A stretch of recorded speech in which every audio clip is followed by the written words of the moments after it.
سب کچھ ٹھیک چل رہا تھا، میں بھی سب لوگوں کی طرح دنیا کمانے میں مصروف تھا۔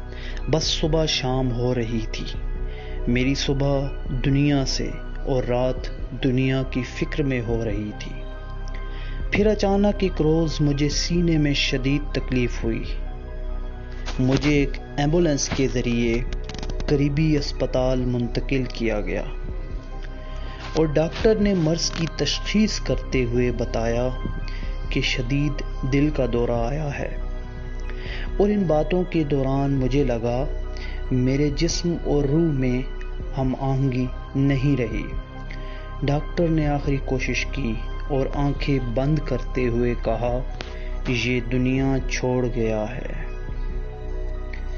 اور میں ایک بے بس مردہ تھا۔ اب میں نے کبھی سوچا بھی نہ تھا کہ یوں اچانک مر جاؤں گا۔ اب عزیز و اقارب تدفین کا وقت مقرر کرتے اور روتے نظر آئے، مگر وہ سب میرے کس کام کا تھا؟ کاش کبھی اس بارے میں بھی سوچا ہوتا کہ یوں اچانک مر جاؤں گا، اور عمل صالح کیے ہوتے جو آج میرے بہت کام آتے۔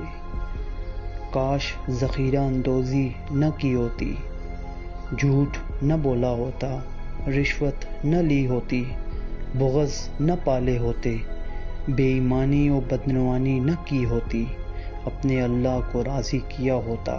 مگر اب کیا فائدہ تھا ان سب سوچوں کا؟ میں مر چکا تھا۔